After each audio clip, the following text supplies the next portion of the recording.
저는 최연소 창원시 의원이고요. 부산이랑 1시간 정도 거리에 있는 창원에서 시의원으로 활동 중인 성보빈입니다. 반갑습니다.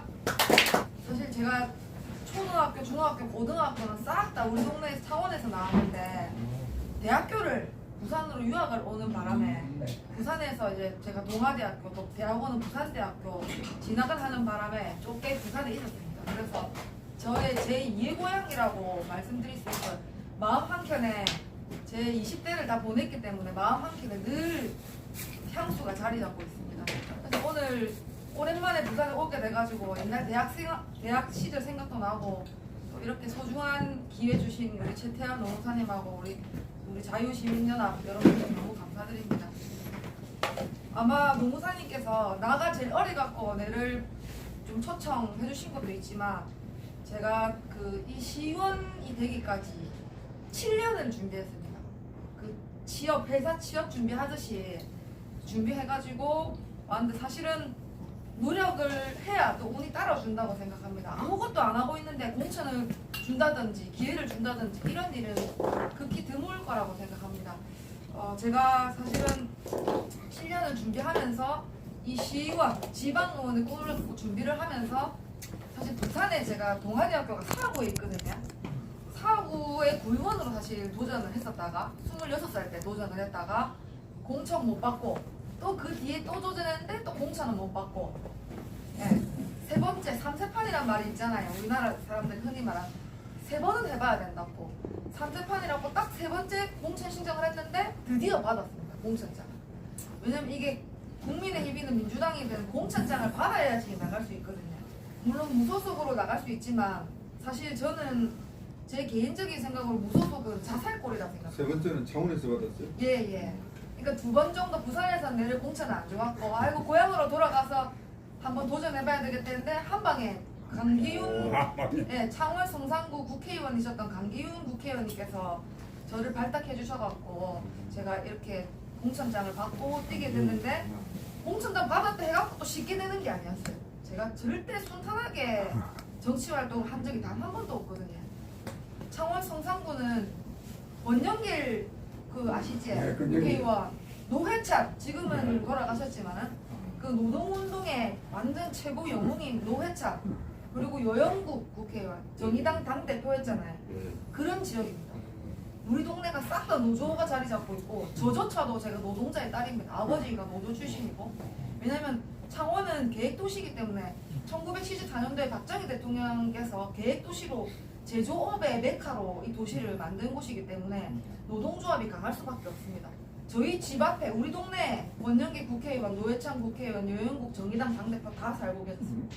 그래서 너무 험지입니다. 창원이라고 경남이라고 뭐 부산 벤치로 쉽다고 다들 생각하시는데 우리 동네는 경남에서 유일한 험지입니다. 김해랑 똑같습니다. 김해랑 똑같다 보시면 되거든요.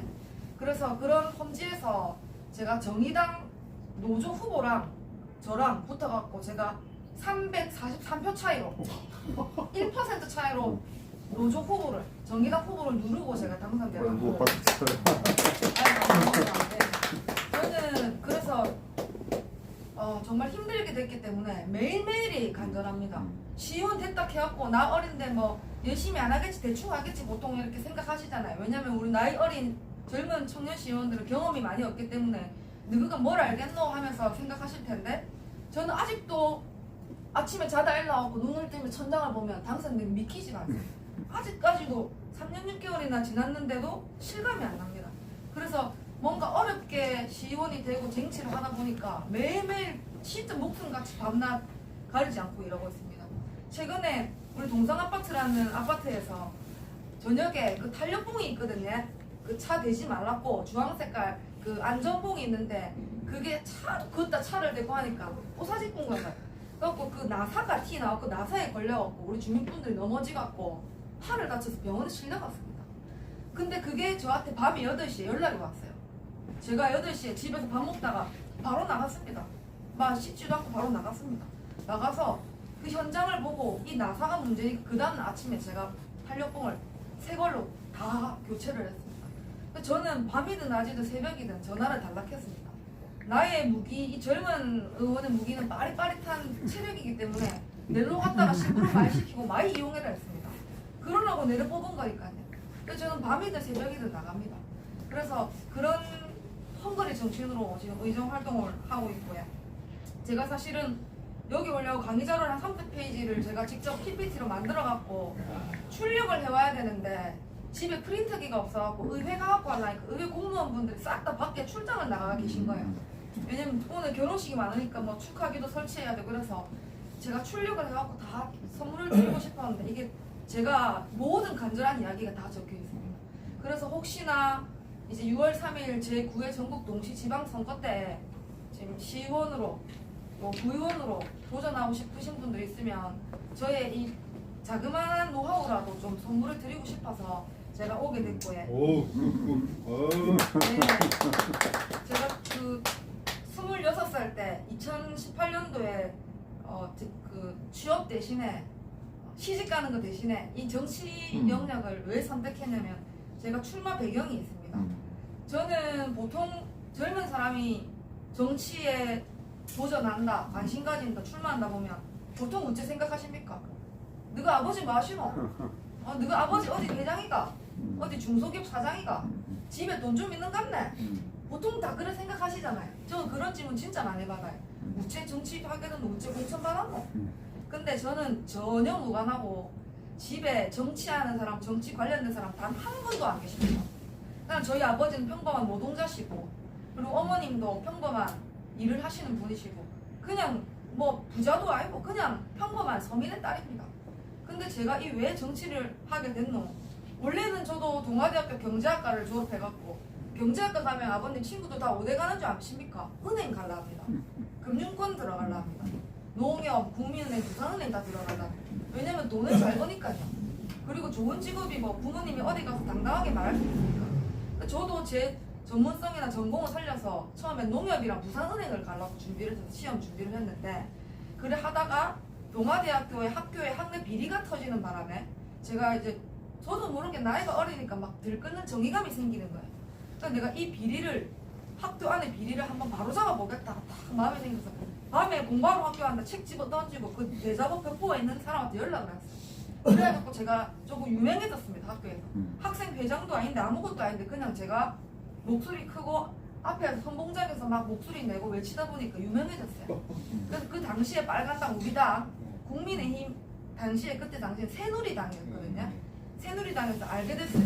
저라는 사람의 존재를. 또 동아대학교가 인구가 전국 3위였거든요. 동아대학교가 제가 저희 학교 모범 사랑으로 자랑을 좀 드리자면 동아대학교가 부산대보다는 좁게 미치지만요. 삼권 본립에 그 대법관 입법기관의 대법관님 나오셨고요. 그리고 우리 국회의장님 나오셨습니다. 그러니까 대통령 빼고는 다 나온 학교입니다. 거기다 김도 국회의원님 계시지요. 그 박형준 시장님도 우리 동아대학교 교수님이셨죠. 허남식 시장님도 마찬가지고요. 그러니까 저희 학교가 정치적으로 이 아웃풋이 좋고 잘 돼 있는 선배들이 많습니다. 그래서 제가 좀 알려지지 않았나 싶습니다. 네. 저의 출마 배경은 나는 왜 정치를 하려 하는가. 이 평범한 서민이 막 대기업 취업이나 하고 돈이나 벌고 평범하게 살아가고 부모님들이 원하는 좋은 데 취직해갖고 시집 잘 가고 그렇게 평범하게 사는 게 가장 위대한 거라고 우리 아버님 어머님이 그러셨는데 왜 부모님 시키는 대로 안 하고 애미 가면서 왜 정치를 하게 되냐. 힘 없는 사람들한테 힘이 돼드리고 싶었어요. 법적으로 제도적으로. 그리고 저같이 보통 사람들 그런 약자분들의 목소리를 대변하고 싶습니다. 왜냐면 사실 나이 어리고 젊으면은 어떻게 보면 사회적 약자라고 생각하시는 분들 많거든요. 그래서 또 억울한 사람들의 제가 구원투수가 되고 싶었습니다. 그리고 저같이 청년들, 여성들, 또 자영업자, 소상공인 이런 우리 세금 열심히 피땀 흘려고 벌어들이 세금 내는 분들을 제가 목소리로 좀 듣고 싶었습니다. 그리고 뭐 당장 다음 선거를 내가 다음번에 공천받을 수 있는 선거 당선하는 이런 걸 계산하는 사람보다는 다음 세대, 내 밑에 2000년대생들 지금 아들 있잖아요. 20대 그 아들을 위해서 조금 더 가치 있는 세상 그런 세상을 좀 물려주고 싶었어요. 제가 30대라서. 그래서 그런 마음가짐이 저를 정치 이 영역으로 불러들이지 않았나 싶습니다. 그리고 이게 누구나 할 수 있는 그런 정치를 하고 싶어요. 제가 그거에 산 정인입니다. 뭐 부모님이 대단한 지역의 회장도 아니고 뭐 대단한 분들도 아닌데 그냥 나도 노력하니까 되더라. 시의원이 되더라. 시의원으로서 일할 기회를 얻을 수 있구나. 이거를 희망의 증거를 보여드리고 싶었습니다. 그러니까 내가 다 되니까는 낼로 가라고. 성고배니 같은 사람도 되는데 당신도 다 출마하세요. 다 됩니다. 제가 그런 메시지를 좀 전하는 사람이 되고 싶었습니다. 제가 그 지방선거 출마하기까지의 이게 준비 과정이 뭐였냐면요. 이게 사실 제가 취업 준비하듯이 준비를 했습니다. 그 시의원, 구의원 되신 분들을 제가 선거관리위원 홈페이지에 가갖고 20대 때, 대학생 때 싹 다 살펴봤어요. 이 사람들이 스펙이 어떻고 걸어온 삶의 궤적이 어떤지. 그래서 그거를 보니까 보통 어디 뭐 로타리 회장, JC 회장, 청년회 회장, 주민자치회 회장 지역에서 꽤나 좀 활동을 많이 하시는 분들이 보통 출마를 하시더라고요. 그래서 저도 그걸 따라 해봤습니다. 저도 주민참여예산위원회 그 부산시 광역시 시청에서 하는 거기 위원장도 해보고요. 청년위원회 부위원장도 해보고요. 막 따라 해봤습니다. 저렇게 그 선배들이 걸어오신 길을 나도 따라서 걸으면은 좀 이 꿈이랑 가까워지지 않겠나 싶어갖고 제가 여러 가지 활동도 많이 했습니다. 그리고 부산시당에서 부대변인도 하고 그때 홍준표 제가 당대표니까 진짜 감사한데 물론 2번이나 잘 안 되셨지만은 그분이 경남도지사 제 어린장에 하고 계셨거든요. 그때부터 제가 존경을 해봤습니다. 제가 또 창녕성시기도 하고 홍준표 그분이 채무도 제로로 만들고 대단한 분이시잖아요. 근데 그분이 중앙당에 전국에 2명한테 주는 청년 부대변인 자리를 한 자리를 저한테 기회를 주셨어요. 그래서 중앙당 활동도 했습니다. 왜냐면 아무래도 이 보수정당에는 젊은 여자가 귀했거든요. 젊은 여자들 싹 다 민주당 좋아하고 그랬었어요. 특히나 탄핵됐을 때는 전부 다 뭐 인터넷에 들어오는 용어로 대깨문이라고 했어요. 머리가 깨져도 문재인 짓는다. 젊은 여자들은 다 민주당 쪽을 선호했어요. 그래서 젊은 여자가 보수정당 빨간당 좋아한다면 되게 신기하게 생각합니다. 되게 희귀한 사람, 좀 특이한 사람으로 생각합니다. 제 친구들도 걔딸도 많은데 저한테 물어봅니다. 왜 보수정당 선택했냐? 그럼 저는 할 말은 많습니다. 저는 경제성장을 우선시하고 그리고 그런 경제적인 관점도 그렇지만 안보도 튼튼해야 된다 생각하고 그리고 결국 이 나라 산업화 민주화 움직이는 결국 이 보수 세력이더라고요. 그래서 그런 부분에서 막 설명을 논리적으로 합니다. 그리고 저는 앞뒤가 다른 사람 싫어합니다. 앞뒤 다른 사람 좋아하는 사람 누가 있습니까? 저는 근데 진보의 민낯을 봤습니다. 되게 환멸감이 들었습니다. 진보 세력은 앞뒤가 다릅니다. 앞에서는 뭐 대기업 욕하고 재벌들 욕하고 하잖아요. 근데 뒤에서는 자기들이 더 합니다. 지금 아들 유학 보내고 뒤에서 더 많이 비리 저지르고 해먹습니다. 이번에 공천 언급 1억 준 거 봤잖아요. 김경심. 민주당 사람들이 오히려 앞에서는 정의로운 척 선민의식 깔려갖고 서민 코스프레 해놓고 뒤에서는 더 많이 해먹습니다. 그 뉴스만 봐도 아시잖아요. 저는 그게 싫었어요. 그래서 저는 차라리 앞에서 깨끗한 척하고 뒤에서 그렇게 더티한 잘못된 행동들을 하는 민주당보다는 보수정당이 조금 더 낫다고 생각했습니다. 근데 제가 실제로 보수정당에 있어보니까 훨씬 낫습니다. 노력에 대한 대가와 보상이 저는 보수의 가치라 생각합니다. 다 열심히 살아가고 피땀 흘려서 세금 내고 그게 국가 경제를 내수 경제를 활성화시키는 것이고 그래서 저는 보수정당에 온 걸 후회하지도 않고 전 자랑스럽게 생각합니다. 물론 탄핵이나 계엄령 부분에 대해서는 저도 좀 유감스럽고 쪽 한 번만 더 생각해봤으면 됐을 텐데 후회는 많이 합니다. 결국에 중앙에서 원하면 우리도 욕먹거든요. 국민의힘 이거 똑바로 하라 이러거든요. 그래서 그런 부분에서는 저도 좀 안타깝게 생각합니다. 잠이 안 옵니다. 그래서 지방선거를 준비하면서 제가 전국 스피치 대회가 열리갖고 제가 밤새 글 쓰고 화장실에서 샤워하면서 운전하면서까지 제 말로 녹음된 거를 원고를 7분짜리를 다 외웠습니다. 그래서 그때 국가 발전을 위해서 청년이 나아갈 길이란 주제로 제가 스피치 대회에 나갔는데 부산에서도 일단 대표로 뽑혔고 이제 각 지역의 대표끼리 이제 그 스피치 대회를 하거든요. 경연을 하는데 제가 전국 1등을 해버린 거예요. 그때는 제가 뽑지 않은 문재인 대통령상을 받았지만 기분이 크게 조금 뭐라 해야 되지 베를린 올림픽의 송기정 선수가 나라 이런 슬픔이 느껴졌어요. 그래도 내가 전국 1등을 했다는 그 쾌거에 제가 그리고 또 정책을 제안해라 전국도 공모전이 있었는데요. 거기서 이제 동아대학교 우리 후배 이제 박세민이라고 이제 인턴십 나오는데 그 박봉철 회장님 아시죠? 아들입니다. 네. 제가 그 후배한테 야, 내 공모전 나가고 싶은데 같이 하자.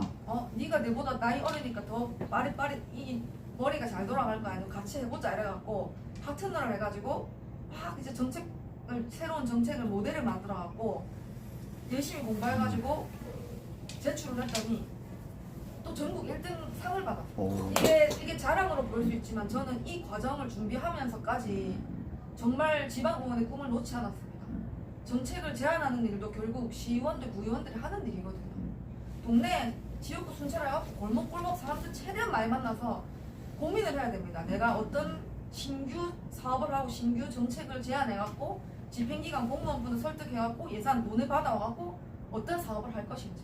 근데 그 모든 사고 과정이 이런 공모전을 준비하면서 제가 아마도 좀 연습을 해왔던 것 같습니다.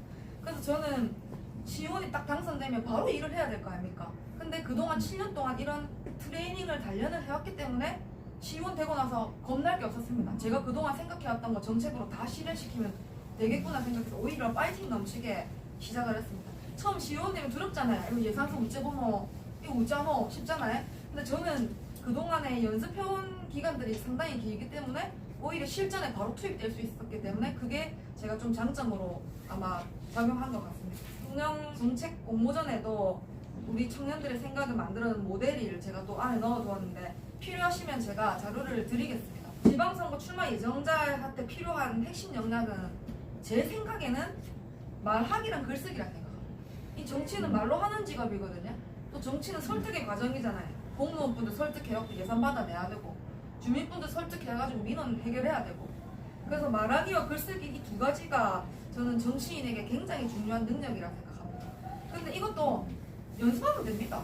연습하면 다 됩니다. 안 된 사람 단 한 분도 없습니다. 그래서 이 정치는 그야말로 말로 하는 것이기 때문에 정치인은 자신의 정책 비전이나 가치 같은 것들을 정확하게 전달을 해야 됩니다. 유권자분들한테. 그래야 표가 오지. 예, 정확하게 내가 뭘 위해서 할 것인지 내가 주민분들 어째 도와줄 것인지 정확하게 그 방법이랑 그런 열정을 이 간절함을 전달해야 됩니다. 그래야만 유권자의 지지를 얻을 수 있으니까요. 그래서 뛰어난 말하기 능력은 이 주민들로부터 시민들로부터 유능하고 신뢰할 만한 리더다라고 인정받게 해줍니다. 그래서 자신의 말이 전달력이 부족하다고 생각되면은 훈련을 통해서 교정을 하면 되는 것이고 또 그러면서 실력을 향상시키고 이제 한계를 넘어서 자신만의 이 나름의 말하기 기법을 또 연습하고 완성해야 된다고 생각합니다. 결국 이 정치는 유권자의 마음, 내를 표를 찍어준 사람을 마음을 얻는 것이기 때문에 노동자 도시, 노조 많은 이 험지 텃밭에서 제가 왜 당선됐는가 매일 생각을 해보면요. 간절했던 것 같아요. 제가 선거운동을 무릎을 꿇고 했습니다. 제가 선거 당일날 투표소에 100m 밖에서 이 젊은 여자애가 무릎을 꿇고 있었습니다. 피켓을 들고 이렇게 일할 기회를 주십시오. 성보빈입니다. 무릎 꿇고 있었는데 새벽 6시부터 오후 6시까지 안 일어났습니다. 다리가 우째되든 말든.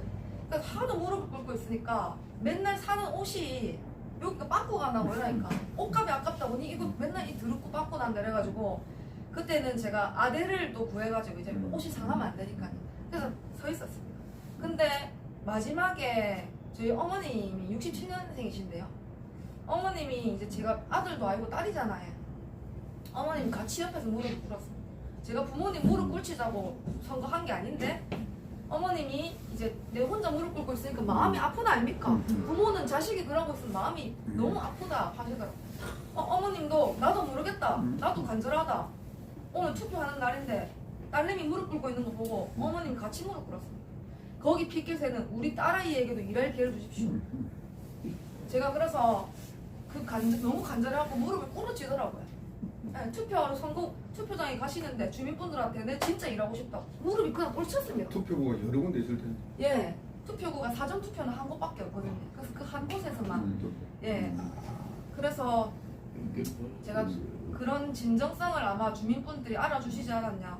그래서 선거 다 끝나고 나서 어떤 아버님이 전화가 오셨습니다. 저는 모든 현수막에 제 휴대폰 번호를 크게 적어 놓기 때문에 아마 주민분들 중에 제 번호 모르는 사람 없을 겁니다. 왜냐면 지금도 현수막에 제 번호가 걸려 있으니까요. 그래서 그 전화가 오시는데 내가 평생을 노동당만 계속 찍었다. 민주노동당, 정의당 평생을 글을 찍은 사람인데 내가 성보빈 그 후보 당신 어머니 보고 마음이 너무 아파갖고 인생 처음으로 빨간당을 찍어봤어요. 저는 정당과 이념을 넘어서 그 간절함과 진정성만 가지고 있으면 유권자분들 표를 줄 것이라 생각합니다. 어머님이 저보다 키 크고 마르셨거든요. 밤에 울면서 아파트 사이에서 명함을 돌렸다. 너무 힘드니까 눈물이 나더래요. 그래갖고 돌리는데 그 모습을 보고 감동을 받아서 내가 처음으로 국민의힘 빨간당 후보를 표를 줘봤다. 평생을 정의당 찍는데 이 빨간당 찍기가 쉽지 않습니다. 아시잖아요. 극좌잖아요. 극좌파. 극좌파가 어떻게 후보를 찍습니까? 쉽게 안 변합니다. 그래서 그런 표가 한 표, 두 표가 모여서 343표가 되지 않았나. 너무 감사드립니다. 지방선거 출마 예정자에게 제가 필요한 부분들을 제가 도움되실까봐 아까 말하기 글쓰기 말고도 토론 발표 그리고 의제 발굴 그러니까 정책 발굴, 정책화, 입법하는 방법들 입법할 수 있는 좋은 조례와 정책이 생산될 수 있는 그런 여러 가지 경험들을 녹여가지고 자료를 준비해왔지만 제가 오늘 좀 부족해가지고 출력을 못해왔습니다.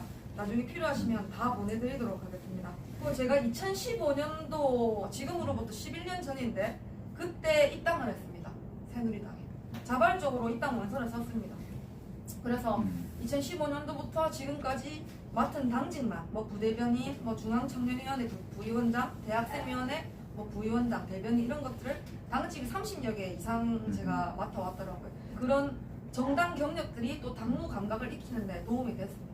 제가 3년 6개월 전에 그 지방선거 후보자로 나갈 때 제출 서류 중에서 이력서를 제가 여기 넣어두었는데 이 이력서도 좀 중요한 역할을 하는 것 같습니다. 저는 이력서를 그때 엄청 길게 많이 썼습니다. 최대한 제가 걸어온 것들을 다 녹였었습니다. 민주당은 막 운동권 주신 데 많잖아요. 학교 다닐 때 그 하라는 공부는 안 하고 그런 분들이 많기 때문에 감성을 자극하는 그런 프레임을 짜는데 아주 능한 것 같습니다. 좌파 쪽 사람들. 그래서 우리도 그거는 본받아야 된다 생각합니다. 우리도 그 감정선을 건드리는 그 감성적인 그런 좀 프레임을 준비를 국민의힘 참 잘했으면 좋겠다라는 생각을 늘 합니다. 저는 그래서 우리 동네 지역구에서 어떤 프레임을 갖고 있냐 나만의 프레임을 만들어보자 해가지고 검찰청하고 법원 아시지? 그 동네가 제 고향입니다. 창원 사파동입니다. 사파동에서 출생, 사파초등학교, 사파중학교, 사파고등학교까지 싹 다 우리 동네에서 맡았습니다. 그래서 제가 다른 의원들이나 다른 후보들 중에 유일한 프레임이 지역구 출신이고 유일하게 이 지역이 고향이고 지역에서 나고 자란 젊은 인재 애향심을 제가 프레임으로 가졌습니다. 사파초, 사파중, 사파고 나온 이 동네에서 싹 다 교육받고 싹 다 나온 이 선거민입니다. 이렇게 말하거든요. 그럼 제가 사파의 딸 아니겠습니까? 근데 초등학교, 중학교, 고등학교는 싹 다 다른 동네에서 나오고 엣지 한번 달 거라고 지 시원 한번 할 거라고 이 동네 오는 것은 이 원주민들에 대한 우롱이고 참 이거는 저의 정치 철학은 맞지 않다. 그 동네를 사랑해야지 일을 할 거 아닙니까? 근데 지 뭐 공천 받고 배지 받으려고 이 남의 동네 와가지고 질도 잘 모르면서 그렇게 한다? 그거는 저는 이 주민들을 좀 무시하는 처사라고 생각합니다. 네.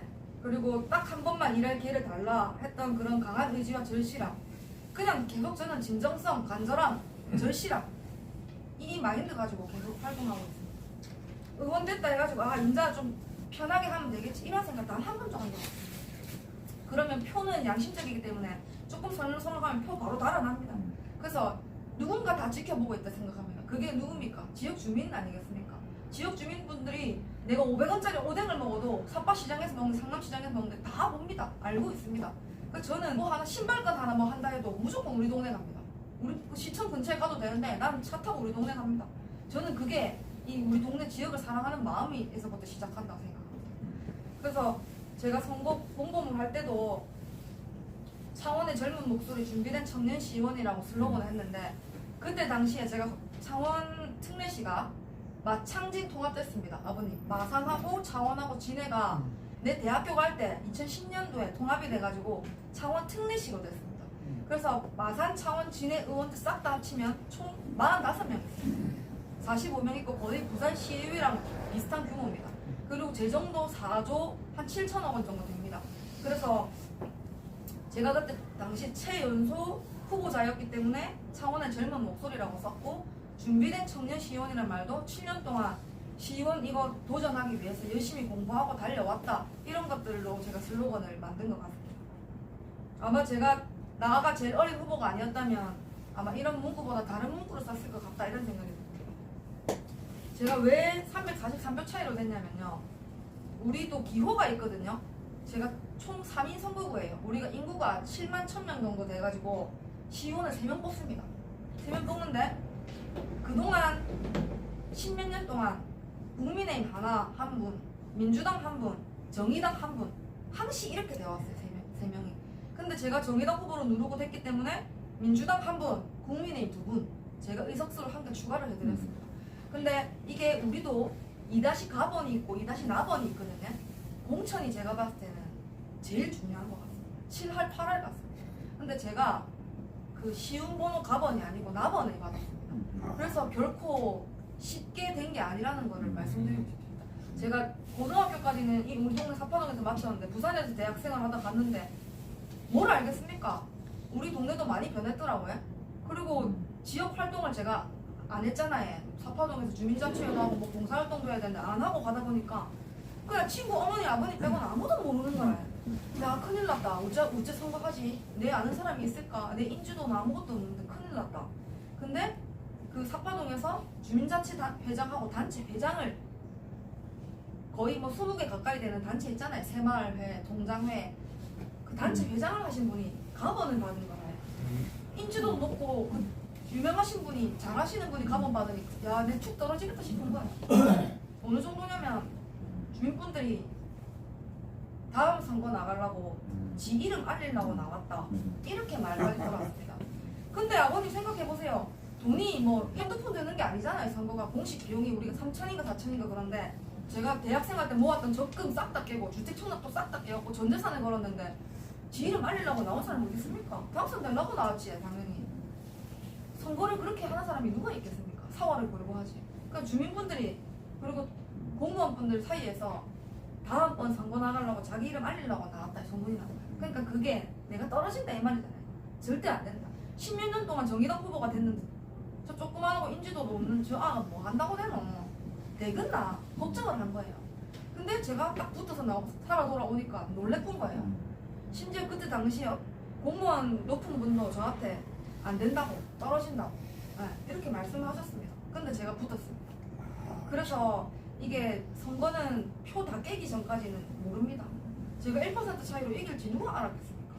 제가 2-나번을 받고 된 거고 그 웬만하면 공천은 2-가번 받는 게 좋습니다. 그래야 덜 힘듭니다. 온 가족이 고생을 안 합니다. 가번이 떨어진 경우가 대한민국에서 거의 없습니다. 아예 없다고 하도 무방합니다. 아버님 투표소 가시면 국민의힘은 무조건 찍어야 되는데 밑에 사람이 있는지 모르거든요. 2번하고 위에 것만 찍습니다. 그러니까 밑에까지 안 본단 말입니다. 그러니까 나번이 다 떨어지는 거예요. 줄줄이. 이름을 기억시켜야겠다 싶어가지고 제가 그래서 계속 보비입니다. 보비입니다. 어머니 보비입니다. 계속 보비입니다. 저 아시지에 보비입니다. 시온 후보 보비입니다. 계속 그 말만 했습니다. 그래서 제 이름을 각인시키려고 했어요. 저는 2-나번 하면 어렵거든요. 선거 안 해본 분들은 가번, 나번 헷갈립니다. 그냥 보비 이름 보고 찍어달라고. 맨 마지막 장에 보면은 연습해 보입시다. 어머니 떨지 말고 해. 하나 둘 세 번째 칸 도장 쾅. 하나 둘 세 번 이렇게 연습을 했습니다. 2-나번이 먹고 이렇게 하면은 세 번째 칸입니다라고 쉽게 설명해드렸습니다. 그래서 그 연습한 우리 어머님들이 도와주셔서 되지 않았나 싶습니다. 343표 차이로 겨우겨우 가까스로 살아 돌아온 저의 눈물겨운 선거운동 방법 중에 하나가 제가 안전모를 쓰고 했거든요. 이거 보시면 이 안전모가 있습니다. 우리 아버님들이 농담 삼아 한다고 하이바 아이가 하이바 하는데 그 하이바는 오토바이 탈 때 쓰는 기고에 이거는 안전모입니다.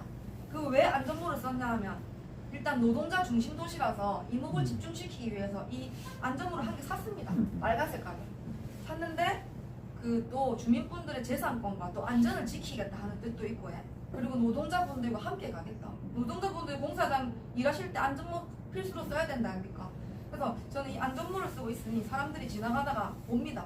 좀 먹고 하면서 좀 웃기기도 하고 신기하기도 하고 그래서 안전모를 쓰고 했다. 이 노동자분들과 함께 가겠다는 메시지를 던지면서 그리고 그 저희 아버지가 노동자시기 때문에 노동을 하면서 저를 학원 보내고 밥 먹이고 키우셨기 때문에 그 노동의 가치를 제가 누구보다 잘 압니다. 아버님이 3교대 하면서 얼마나 힘들었겠습니까? 가장의 무게가 학원 보내고 해야 되니까요.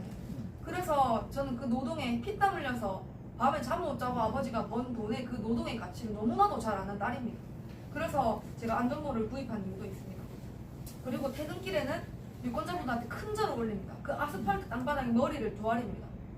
큰 절을 왜 올리냐 하면 제가 손바닥 무릎에 검은 거 다 먹고 막 구멍도 나고 피도 나고 하는데 내가 어리기 때문에 젊음과 겸손함으로 주민분들 받들어 모시겠다, 어르신들이 모시겠다는 저의 마음을 담아서 큰 절을 올리고, 저는 누군가의 손녀이자 딸이기 때문에 항상 낮은 자세로 받들어 모시겠다, 섬기겠다, 이런 마음으로 큰 절했습니다. 그러니까 안전모 쓰고 선거운동하고 큰 절하고, 또 이제 너무 간절해서 또 무릎을 꿇은 적도 있었고 그렇게 했고, 우리 선거할 때 유세 트럭 돌린다 아닙니까? 제 유세 트럭인데 저는 유세 트럭 기사를 친동생으로 썼습니다.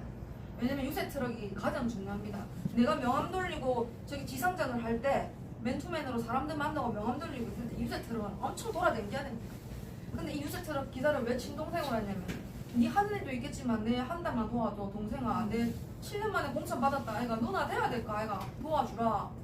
동생이 자기 하던 일을 중단하고 왔습니다. 유세 트럭으로 그 조그마한 동 3개 하루에 100km 이상을 달렸어요. 100km 이상을 달려서 한 달은 기름값이 많이 나오는 거예요. 야, 돈 좀 아끼자. 그 왜 이래 기름값이 많이 나오노라니까. 누나야, 내 밤 10시까지, 밤에는 음악은 못 틀거든요. 확성기는 안 눌려도 불을 익혀가지고 밤에, 이거 동생이 밤에 상업지구에 돌아다니는 사진입니다. 이거를 사파고등학교 내 고등학교 후배가 유세 트럭이 밤까지도 다니면 진짜 열심히 하네. 동생이 밤 10시까지 한다고 100km면 끝나서 기름값이 많이 나왔어. 내가 처음엔 오해를 해갖고 좀 아끼자 이랬는데, 알고 보니 제가 감동을 받은 거예요. 열심히 차를 운전한 거예요. 그래서 이 유세 트럭 기사도 그 고용할 때 대부분이 다 고용을 하는데 그 가족이 하는 게 제일 좋습니다. 왜냐면 돈을 받고 하는 기사님들은 딱 퇴근 시간 되면 열쇠 어디 막 박아놓고 열쇠 꽂아놓고 갑니다. 집에 갑니다. 근데 선거가 13일 동안 하는데 얼마나 밤에 사람 주민분들 많이 나온다니까. 외식하러 유세 트럭이 많이 돌아다녀야 좋습니다. 그래야 약주 한잔 하시는 아버님들도 와, 저 밤까지 돌아다닌다 잊혀지지 않거든요. 그래서 유세 트럭 기사는 참 가족으로 하시는 걸 제가 추천해 드립니다. 그리고 이게 저에게 기회를 주세요. 아까 우리 어머니께서 무릎 꿇고 들고 있었던 붓깃이 우리 딸 선거빈을 도와주세요. 그리고 우리 친동생이 우리 누나 선거빈을 도와주세요. 이렇게 가족에 대한 얘기를 쓰셔도 그 주민분들한테 잘 먹힙니다. 그만큼 가족들이 열심히 도와주고 있다 느끼기 때문에. 이 모든 것보다 가장 중요한 핵심은 바로 정당 공천장이다 라고 맨 마지막에 써놨습니다. 백날 열심히 준비하고 백날 노력해도 공천 못 받으면 무용지물입니다. 공천이 제가 봤을 때 1등입니다. 7월 8월입니다. 근데 그 공천 받기가 쉽지 않잖아요. 우리들이 선거 때 다 돼가면 제일 한없이 약해지는 단어가 공천이라는 단어입니다. 근데 그 공천은 우리 영역이 아니기 때문에 어쩔 수 없습니다. 진인사하고 대천명한다고 열심히 노력하고, 이 공천은 하늘에서 주는 거기 때문에 국회의원님이 보통 주시잖아요. 공천을. 그거는 그냥 대천명에 맡겨야 됩니다. 공천은 제가 노력한다고 되는 게 아닙니다. 그래서 이 공천을 받기 위해서 그래도 최소한의 노력은 지역구 활동이고 지역에 대한 봉사를 한 그런 흔적들을 보는 것 같아요.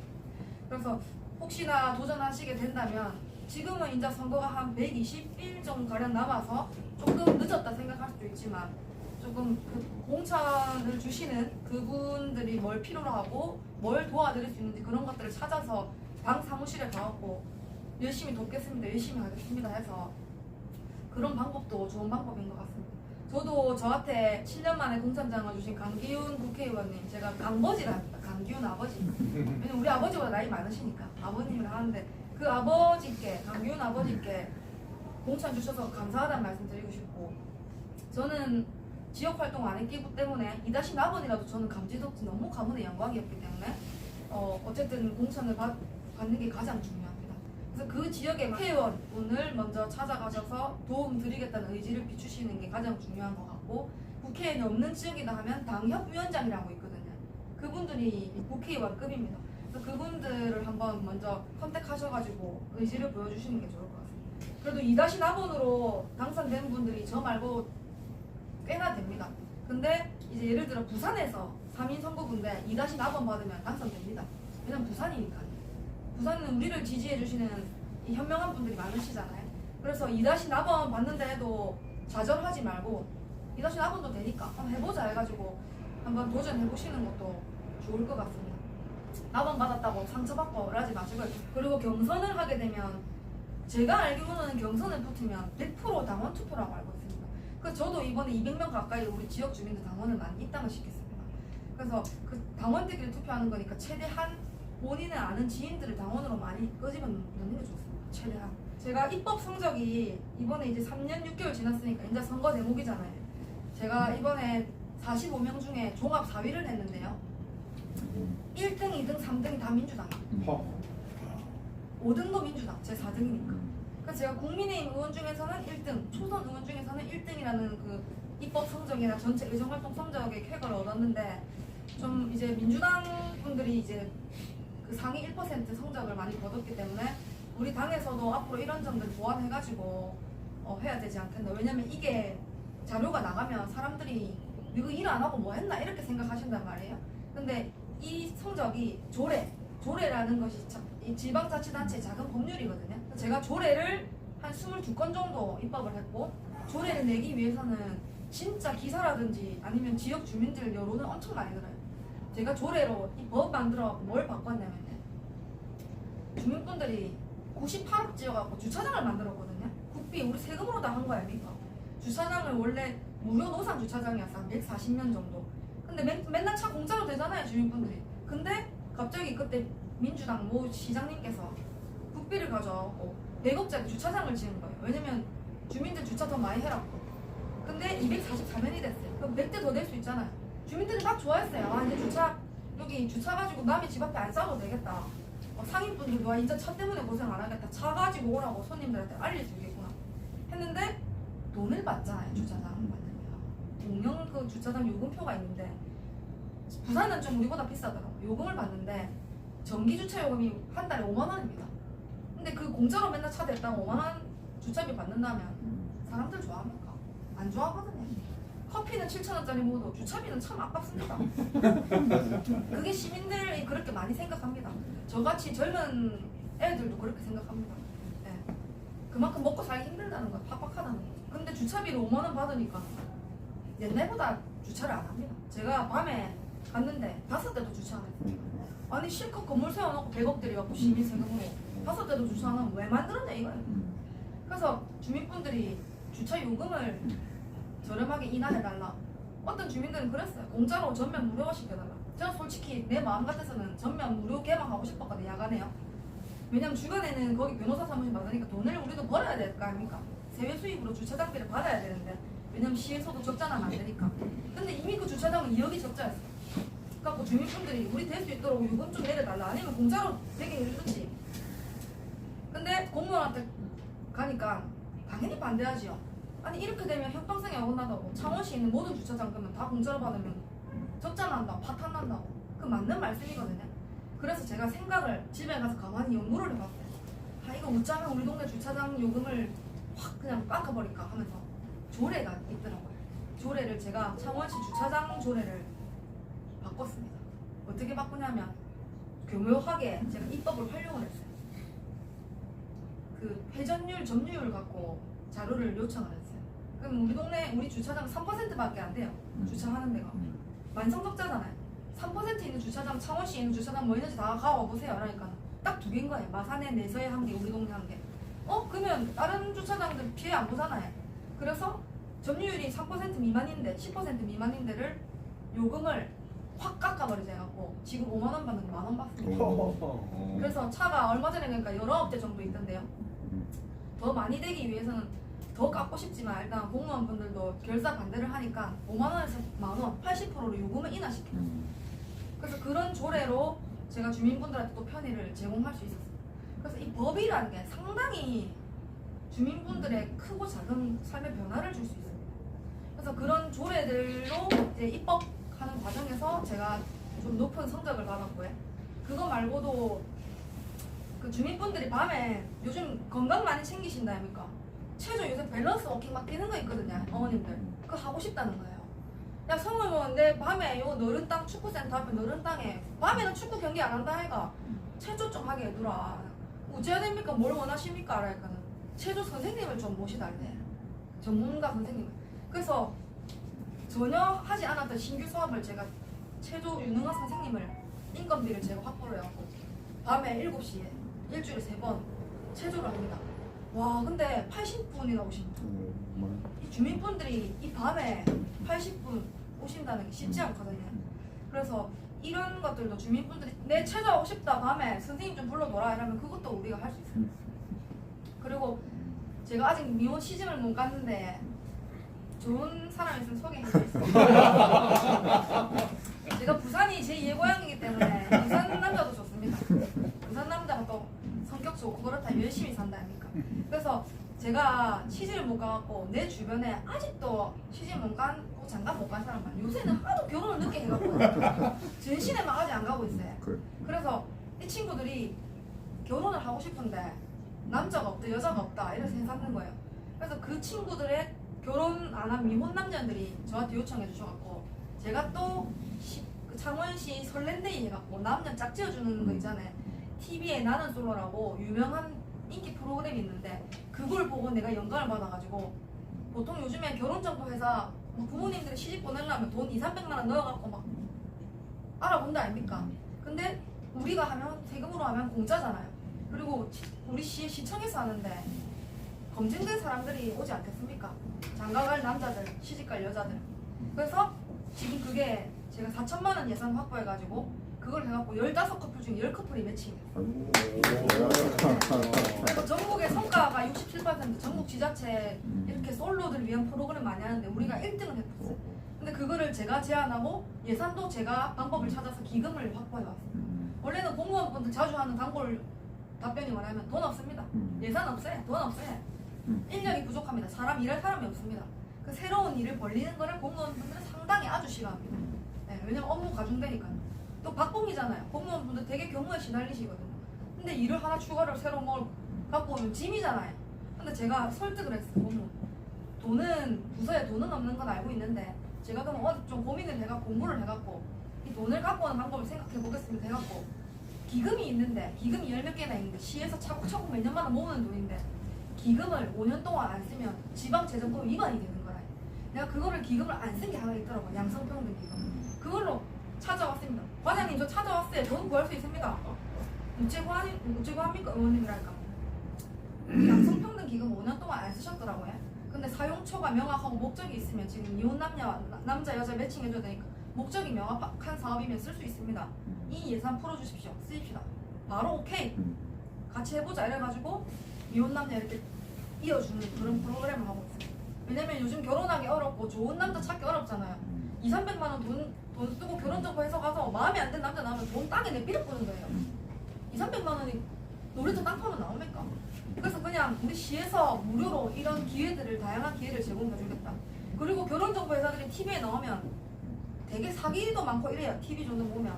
그러니까 이제 알바도 시키고 이러잖아요. 돈 벌어들이려고. 근데 그런 민간 시장에서 잘 하고 있지 않기 때문에 제가 민간 시장이 잘 안 되면 우리 관에서 개입해야 되고 도와줘야 될 거 아닙니까? 그래서 지금 2번 정도 설렌데이를 하고 그 설렌데이 이름도 제가 지었습니다. 사투리로 나 설렌데이. 네. 그리고 좋은데이 소주 아시죠? 좋은데이 소주. 그게 우리 마산술입니다. 본점이 우리 마산에 있습니다. 그래서 우리 마산술을 홍보해주자. 좋은데이, 설렌데이 이렇게 해가지고 아이디어를 내서 이게 사업명이 설렌데이. 인터넷 치면 나오십니다. 그러니까 저도 미혼이기 때문에 이 사업을 내가 제안해왔는데 나도 시집 가야 되는데 한번 넣어볼까 해서 넣었어요. 떨어졌었어. 아니 넬로 갔다가 탈락시키더라고. 그래서 내가 아니 나도 좋은 남자 만나서 시집 가고 싶은데 하면 안 됩니까? 뭐 알고 보니까 탈락시킨 이유가 행정사무감사 기간인 거예요. 그 행사가. 아 날짜가 내를 안 도와주구나 싶어가지고 올해 만에 그거 하게 되면 제가 또 살아 돌아온다면 저도 지원해보려고. 네, 지원해가지고 또 우리 저출산율에 기여도 해보고 가겠습니다. 121 정도 남았는데 남은 임기 동안에도 초심 잃지 않고 빠릿빠릿하게 단대하겠습니다. 네. 그리고 민원 있으시면 제가 비록 창원시 의원이지만 부산시 의원님들 여기 정당 활동 오래 했다 했잖아요. 10년 했다 했잖아요. 여기 부산에 있는 구의원 시의원님들도 많이 알고 있습니다. 그래서 불편한 점 있으시면 저한테 연락 주시면 제가 전달해갖고 최대한 해결할 수 있도록 노력해보겠습니다. 뒤늦었지만 복 많이 받으시고 단대하겠습니다. 네.